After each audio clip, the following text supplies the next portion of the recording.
thinking, this thing was front wheel drive, it's been 4-wheel drive, it's been all-wheel drive.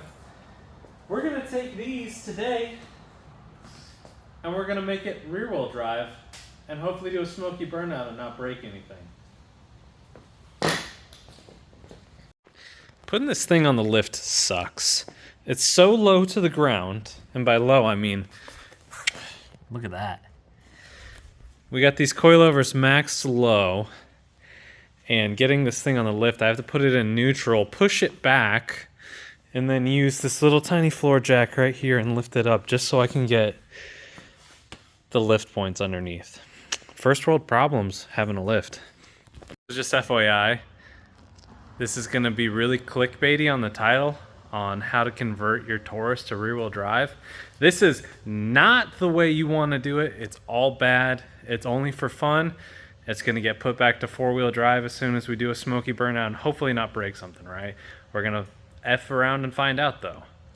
So you say, Jordan, how can you convert a vehicle to rear wheel drive the wrong way? So the way that I converted it to front wheel drive the first time was taking out this drive shaft and swapping in a front wheel drive rear subframe, which got rid of the axles and the differential. Now you can run in front wheel drive without that puppy, but then you got all this weight. That's why I swapped the rear also. But now we've got this back in and this puppy is locked in. So there's a clutch pack back here that normally will engage and disengage in this car for, you know, slip and fuel economy, blah, blah, blah, blah, blah. This is locked in. So if this spins, this engages 100% of the time. And these wheels, you can see open diff, but these, see if I can get it to do it here. So I'm spinning this one, watch that one back there. She's also spinning. So there's no slip, everything's connected. Now to make this rear wheel drive, what I have to do is take these axles out. But if I take these axles out, the transmission leaks a bunch of fluid that it already leaks anyways, right? Correct. That's where I found out, I was thinking about it the other day, I was like, you know what? I have 2 bad axles that I've replaced waiting to be scrapped. And you know, we can take off this little hub that goes in the transmission so this side doesn't leak. And then I'm not sure if the bearings need clamping pressure on them anymore for the wheel bearings, but we can put in the stubs on the end. So all we have to do is take parts we already have and we can convert this thing to rear wheel drive. Now, I'm gonna tell you why this is a horrible idea now. We're still using the transfer case, the drive shaft, and these tiny little axles in the back. Tiny. I mean, well, that might be perfectly average sized. But that being said, if I try to do a smoky burnout, we're probably gonna break something. But you gotta find out, right? So this is the rear end out of the car. It's tiny. That's why I'm saying we're probably gonna break something, but we have a spare rear end if we need it.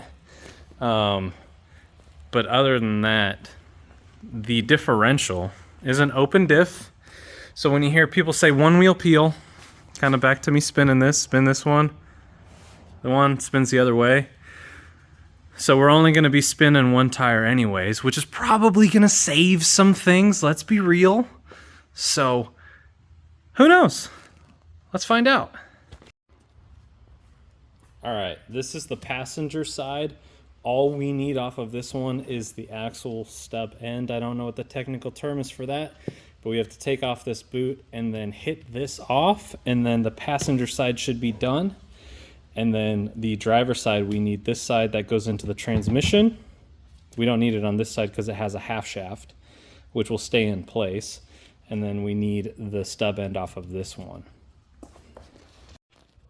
And then if you guys are familiar with these at all, these things have grease in them. This one sounds like a little squeezy toy because it's got a hole in the boot, but it's gonna get kind of messy, so I'll skip past that for you guys.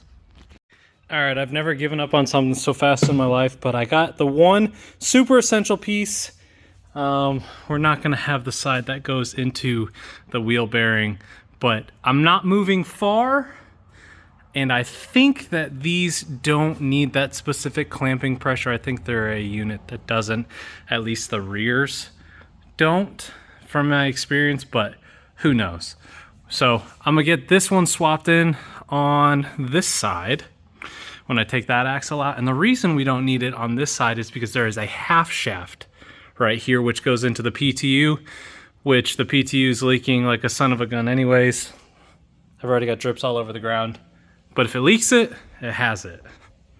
Also, my energy drink got caught in the line of fire and sprayed everywhere. It's all over everything, it's all over me. Love it. And pro tip, if you ever have to do an axle on one of these, and it's a 13 through 19, pop out this top one, loosen this one, slide it out, it comes right out. Getting out of the transmission is a whole other thing though. I'll show you a trick for that too. The trick is on a lift, so you can reach it and then get transmission fluid all over the ground.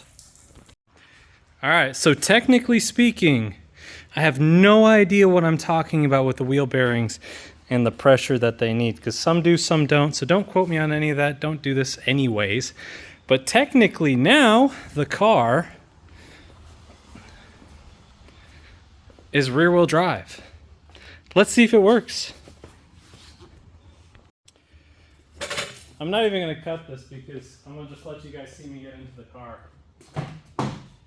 Helps there's no interior.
Break anything either. Whew. It's smoky in here.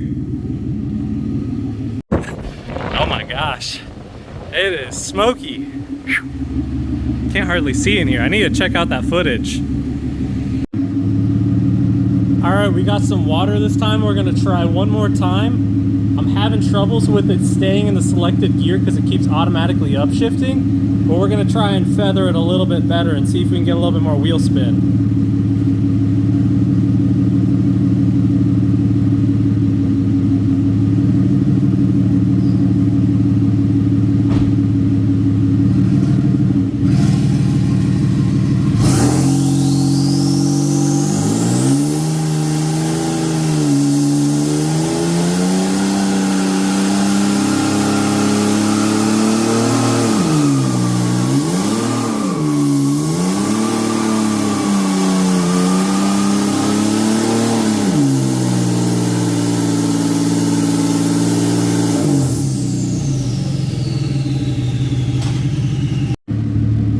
fun, probably gonna break something.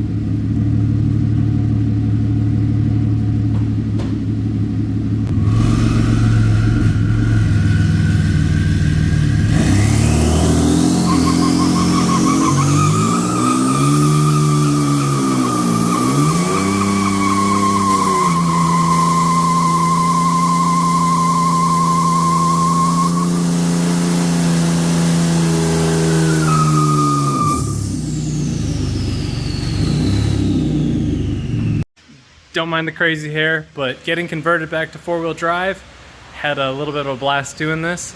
I'm glad nothing broke. We had some errors pop up on the dash that were kind of scary, but it is what it is, and everything will get fixed if there is a problem. So we got some cool stuff coming up with that test and tune data. We've refined the tune a bit. It's on E85 now, and you know, we got 8 or 9/10 left on the quarter mile that we can grab, so let's get it. So give me a like, comment, sub, whatever you guys feel like.